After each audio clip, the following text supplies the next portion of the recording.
Hello guys, இந்த வீடியோவில் நான் உங்களுக்கு என்ன ஃபங்க்ஷன் பற்றி சொல்லித்தர போகிறேன் அப்படின்னு பார்த்தீங்கன்னா ரைட் ஃபங்க்ஷன் பற்றி தான் நான் உங்களுக்கு வந்து சொல்லித்தர போகிறேன். இதற்கு முந்தைய வீடியோவில் வந்து நான் உங்களுக்கு வந்து லெஃப்ட் ஃபங்க்ஷன் எப்படி வந்து யூஸ் பண்ணுறது அப்படிங்கிறத சொல்லி தந்தேன். இந்த வீடியோவில் ரைட் ஃபங்க்ஷன் எப்படி ஒர்க் ஆகுது அப்படிங்கிறதுக்கு சில எக்ஸாம்பிள்ஸோட நான் உங்களுக்கு வந்து எக்ஸ்ப்ளனேஷன் வந்து கொடுக்குறேன். ஓகேவா? ரைட் அப்படின்னா வந்து right of text number of characters. இந்த ஃபார்முலா வந்து என்னத்தை டிஃபைன் பண்ணுது, எப்படி வந்து ஒர்க் ஆகுது அப்படின்னா, நீங்கள் இப்போ ரைட் ஆஃப் 3 அப்படின்னு வந்து கொடுக்குறீங்க அப்படின்னா, இது ரைட் சைடில் இருந்து எத்தனை கேரக்டர் வந்து உங்களுக்கு வந்து தேவை அப்படிங்கிறத வந்து எடுத்து கொடுக்குறதுக்கு தான் இந்த ரைட் ஃபார்முலா வந்து ஒர்க் ஆகும். சரி, ஃபார்முலாக்கு போகலாமா? இப்போது ஜஸ்ட்டு RICHT ரைட் அப்படின்னு வந்து டைப் பண்ணுங்கள். ஜஸ்ட்டு எந்த டெக்ஸ்ட்டுங்கிறதோ டெக்ஸ்ட்டை வந்து சூஸ் பண்ணுங்கள். உங்களுக்கு வந்து எத்தனை நம்பர் ஆஃப் கேரக்டர்ஸ் வந்து இதில் இந்த டெக்ஸ்ட்டில் இருந்து ரிட்டர்ன் பண்ணணும், அதாவது ஃப்ரம் ரைட் டு லெஃப்ட் அப்படிங்கிறத வந்து போட்டுக்கோங்க. எனக்கு இப்போ வந்து இந்த டெக்ஸ்ட்டுகளில் இருந்து லாஸ்ட்டு 3 டிஜிட்ஸ் அந்த நம்பர்ஸ் வந்து ரிட்டர்ன் பண்ணணும், எனக்கு வந்து தனியாக எடுக்கணும் அப்படின்னு நான் வந்து நினைக்கிறேன். அப்படின்னா 3 அப்படின்னு டைப் பண்ணோம்னா போதும்.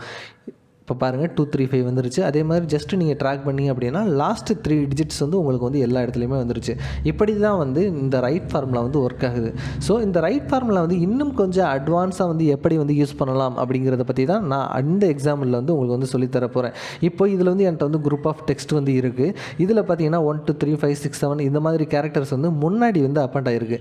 இப்போ இதில் இருந்து எனக்கு பேக் சைடில் இருக்க இந்த நேம்ஸ் மட்டும் எனக்கு வேணும் அப்படின்னா நான் எப்படி வந்து இந்த ரைட் ஃபார்முலாவை யூஸ் பண்ணி எடுக்கிறது அப்படிங்கிறத பற்றி தான் இதில் வந்து நான் உங்களுக்கு வந்து சொல்லித்தர போகிறேன். சரி, இப்போது இதுக்கு ஃபஸ்ட்டு என்ன பண்ணிக்கணும் அப்படின்னா வந்து எப்போவுமே லென்த் அப்படிங்கிறத வந்து நீங்கள் வந்து தெரிஞ்சுக்கணும். அதாவது இந்த டெக்ஸ்ட்டோட லென்த்தை வந்து தெரிஞ்சுக்கிறதுக்கு LEN அப்படிங்கிறத போட்டு நீங்கள் வந்து இப்படி சூஸ் பண்ணிங்க அப்படின்னா உங்களுக்கு வந்து இதோட லென்த் வந்து உங்களுக்கு வந்து தெரிஞ்சிடும். ஸோ இந்த டெக்ஸ்ட்டோட லென்த் பார்த்திங்கன்னா 15, அது ட்ராக் பண்ணிங்க அப்படின்னா எல்லா டெக்ஸ்ட்டோட லென்த்தும் வந்து உங்களுக்கு வந்து வந்துருச்சு. ஸோ இப்போ நீங்கள் ரிமூவ் பண்ண வேண்டிய கேரக்டர் வந்து, அதாவது இப்போ இந்த மாதிரி சுச்சுவேஷனில் நீங்கள் உங்களுக்கு தேவையான கேரக்டரை வந்து நீங்கள் வந்து இது மாறிக்கிட்டே இருக்கும். இப்போ ரவிகாந்துக்கு பார்த்திங்கன்னா 9 கேரக்டர்ஸ் தேவைப்படும், கவிக்கு வந்து 4, கமலுக்கு வந்து 5, அது மாதிரி இந்த இது வந்து மாறிக்கிட்டே இருக்கும். ஆனால் உங்களுக்கு ஸ்டாட்டிக்காக இருக்கிறது என்ன அப்படின்னு பார்த்தீங்கன்னா இந்த ஃப்ரண்ட் சைடு இருக்க நம்பர்ஸ். ஸோ இந்த ஃப்ரண்ட் சைடு இருக்க நம்பர் வந்து பார்த்தீங்கன்னா எத்தனை நம்பர்ஸ் இருக்குது அப்படிங்கிறத வந்து பார்த்துக்கோங்க. 1 2 3 4 5 6. இந்த 6 கேரக்டர் தான் நீங்கள் வந்து ரிமூவ் பண்ணணும். அதாவது எவ்ரி டெக்ஸ்ட்டில் இருந்தும் நீங்கள் இந்த 6 கேரக்டர் தான் ரிமூவ் பண்ணணும். ஸோ இந்த மாறிக்கிட்டு இருக்க கேரக்டர் வந்து நீங்கள் வந்து கவுண்ட் பண்ணாமல் இந்த ஸ்டாட்டிக்காக இருக்க கேரக்டரை வச்சு நம்ம வந்து எப்படி எடுக்கலாம் அப்படிங்கிறத பற்றி தான் நம்ம வந்து இப்போ பார்க்க போகிறோம். ஸோ ஜஸ்ட்டு நீங்கள் வந்து ரைட் அப்படின்னு வந்து போடுங்க. இந்த டெக்ஸ்ட்டில் இருந்து தான் நமக்கு வந்து எடுக்கணும். ஸோ நம்பர் ஆஃப் கேரக்டர்ஸ் அப்படிங்கிற இடத்துல, ஏன்னா உங்களுக்கு வந்து ரைட் சைடு இருந்து தான் போகுது. ஸோ டோட்டல் கேரக்டரில் இருந்து நீங்கள் இந்த 6 கேரக்டர் வந்து ரிமூவ் பண்ணிட்டீங்க அப்படின்னாவே உங்களுக்கு இந்த நேம் கேரக்டர் வந்து கிடச்சிரும் இல்லையா? ஸோ ஜஸ்ட் இந்த லென்த்தை வந்து சூஸ் பண்ணிக்கோங்க. தென் மைனஸ் போட்டு 6 அப்படின்னு போட்டிங்கன்னா, ஏன்னா 6ங்கிறது வந்து ஸ்டாட்டிக்கான வேல்யூ, அதனால் நம்ம வந்து 6ங்கிறத வந்து இப்படி போட்டோம். ஜஸ்ட்டு நீங்கள் ட்ராக் பண்ணிங்க அப்படின்னா எல்லா வேல்யூஸுமே உங்களுக்கு பாருங்கள் இங்கே வந்து வந்துருச்சு. ஓகேவா? இப்படி தான் வந்து நீங்கள் வந்து யூஸ் பண்ணி ரைட் ஃபங்க்ஷன் வந்து யூஸ் பண்ணி இந்த நேமை வந்து கெட் பண்ண முடியும். சரி, இப்போ அடுத்து வந்து உங்களுக்கு இன்னும் கொஞ்சம் அட்வான்ஸாக வந்து யூஸ் பண்ணி தரேன். ஏன்னா இப்போ வந்து நீங்கள் லென்த்துங்கிறதுக்கு வந்து தனியாக ஃபார்முலா போட்டு அதிலிருந்து போட்டிங்க இல்லையா?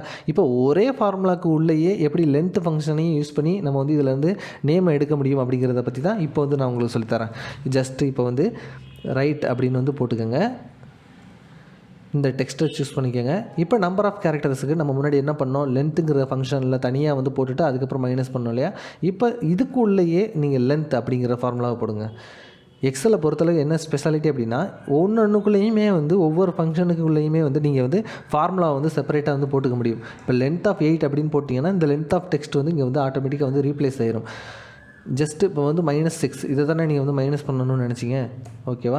இப்போ பாருங்கள் ஆட்டோமேட்டிக்காக வந்து ஒரே செல்லுக்குள்ளேயே நீங்கள் எல்லா ஃபார்முலாவையுமே போட்டுட்டீங்க. இப்படி தான் வந்து எக்ஸல் வந்து நீங்கள் ஒர்க் பண்ணிகிட்டே இருந்தீங்க அப்படின்னா அட்வான்ஸாக வந்து எக்ஸல் ஃபார்முலா வந்து எப்படி யூஸ் பண்ணணும் அப்படிங்கிறது வந்து உங்களுக்கு போக போக ப்ராக்டிஸ் பண்ணவே உங்களுக்கு வந்து தெரிஞ்சிடும். இதுக்கு நீங்கள் என்ன பண்ணணும் அப்படின்னா கண்டிப்பாக ப்ராக்டிஸ் பண்ணணும். ப்ராக்டிஸ் பண்ணால் மட்டும்தான் இந்த மாதிரி வந்து ஒரு ஃபார்முலாவுக்கு உள்ள ஒரு ஃபார்முலா வந்து யூஸ் பண்ணுறதுக்கு வந்து உங்களுக்கு எக்ஸ்பீரியன்ஸ் வந்து நல்லா கிடைக்கும். ஸோ எப்போவுமே நீங்கள் வந்து ஒரு டுட்டோரியல் பார்க்குறீங்க, அதாவது என்னோட டுட்டோரியல் இல்லை, நீங்கள் எந்த டுட்டோரியல் பார்த்தாலும் சரி, ஜஸ்ட்டு நீங்கள் வந்து ஒரு தடவை வந்து ஒர்க் அவுட் பண்ணி பாருங்கள். ஏன்னா நம்ம டுட்டோரியல் பார்க்குறதுக்கும் நம்ம சிஸ்டத்தில் ஒர்க் அவுட் பண்ணி பார்க்குறதுக்கும் கொஞ்சம் டிஃப்ரென்ஸ் இருக்க தான் செய்யும். ஏன்னா சொல்லித்தரவங்க வந்து வேறு மாதிரி ப்ராக்டிஸ் பண்ணிட்டு சொல்லி தருவாங்க. ஸோ ஜஸ்ட்டு நீங்கள் ப்ராக்டிஸ் பண்ணிங்க மட்டும்தான் அதில் வந்து நிறைய டவுட்ஸ் வந்து வரும். ஸோ டவுட் வரும்போது கண்டிப்பாக கமெண்ட் செக்ஷனில் போடுங்க.